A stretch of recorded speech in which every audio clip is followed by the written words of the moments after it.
చూడమ్మా, గుంతకల్టు, ఆలూరు ఆదోని ఎమ్మిగనూరు కర్నూలు ఇట్లా route map ఉంది. ఇది పెద్దలు చెప్పిన టైమింగ్ ప్రకారంగా ఇది నిశ్చయం చేయాలని కోరుకుంటున్నాను. ఎందుకంటే నాకు సంబంధించిన ఒక బీసీలకి కేటాయించే విధంగా ఆలోచన కాంగ్రెస్ అత్యధిక మెజార్టీతో గెలుస్తుందని ఈ సభముఖంగా తెలియజేస్తున్నాను.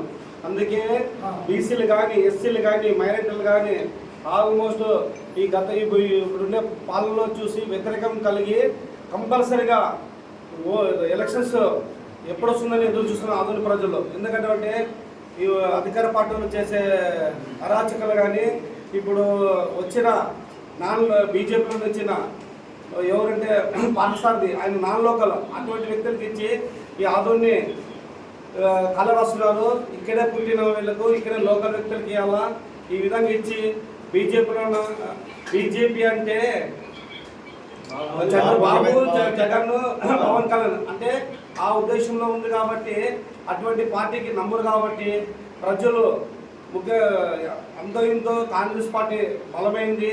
నేషనల్ పార్టీ 125 చరిత్ర గల పార్టీ ఇదైతే సమానంగా ప్రజలకు న్యాయంగా జరుగుతుంది. ఇప్పుడుండే పాలనలో కేంద్రం కానీ మన రాష్ట్రం కానీ చాలా అరాచకాలు జరుగుతున్నవి. ఇటువంటి అరికట్టడానికి ప్రజల దగ్గర ఒక ఆయుధం ఉంది, అదే ఓటు.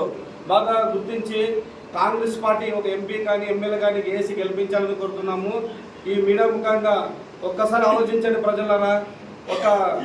ఒక ఆదోన్ని ఒక నాశనం చేసేదానికే ఈ వైసీపీ కానీ, ఈ టీడీపీ కానీ, ప్రభుత్వాలంతా అన్ని నాలుగు కలిగి ఇచ్చి ఆదోని ఖనిజాన్ని కాల్ చేయడానికి వచ్చినారు. ఈ విధంగా ఉన్నందుకు ఒక లోకల్కి ఇచ్చి ఆదోని సొంత బిడ్డల, సొంత ప్రజలను ఒక సొంత కొడుకులా చూసుకునే వ్యక్తి కావాలా, అటువంటి నాయకుడు కావాలా. ఆదోని ప్రజలు కూడా కొత్త కోరుకుంటాను. ఈ కొత్త వేరే వ్యక్తి వస్తే ఆధునిక ప్రజలు అఖండ మెజార్టీ గెలిపిస్తారని నేను భావిస్తున్నాను, నమ్ముతున్నాను. ఈ అవకాశం ఇచ్చిన మీడియా ప్రజలందరికీ నమస్కారంగా ధన్యవాదాలు తెలుపుతున్నాను. ఇట్లా రమేష్. రేపు కాంగ్రెస్ పార్టీకి షర్మిల మేడం దగ్గర జాయిన్ చేపిస్తున్నాను. పార్టీకి రాజీనామా చేపిస్తున్నాను. వైఎస్ఆర్ పార్టీకి నా భార్య రాజీనామా చేస్తారు. ఇంకా నా తరఫున చాలామంది రాజీనామాలు జరుగుతాయి. చాలా తండలు జాయినింగ్ కూడా ఉంటుంది. ఇది త్వరలో మీరే చూస్తారు, మీరే తెలియజేస్తారు. ఇప్పుడు పోటీ వచ్చి కాదు, ఇప్పుడు పోటీ వచ్చేది తెలుసా, బీజేపీ కాదు వైసీపీకి కాంగ్రెస్కే పడుతుంది పోటీ. అది బాగా గుర్తించండి. ఎందుకంటే నాన్ లోకల్లో ఆయన చరిత్ర ఎవరికి తెలియదు. ఇక్కడ వచ్చిన బీజేపీ క్యాండిడేట్కి ఆయన ఈ తూరి 40,000 చెప్పాడు. 50-60,000 మెజార్టీతో డిపాజిట్ లేకుండా వెళ్ళే రకంగా ఉంది ఆయన పరిస్థితి చూస్తుంటే. అటువంటి వాడికి ఇస్తే ప్రజలు బుద్ధి చెప్తారు. ఎందుకంటే కోట్ల సూర్యప్రకాశ్ రెడ్డి వాళ్ళ వంశము, వాళ్ళకు ఒక చరిత్ర ఉంది. 2-3 సార్లు సీఎం అయిన వాళ్ళ అటువంటి వ్యక్తిని కొడుకుని ఇంటికి పంపించిన అంతా మన ఆదరణ ఉంది. అది గుర్తించుకోలేకట్లా ఎక్కడో చిత్తూరు జిల్లాలోకి ఇచ్చి వీళ్ళు బీజేపీ డబ్బులు కమ్ముడిపోయి ఆ టికెట్లు కేటాయించడం ఎంత బాధాకరంగా ఉందో నాకు తెలుసు.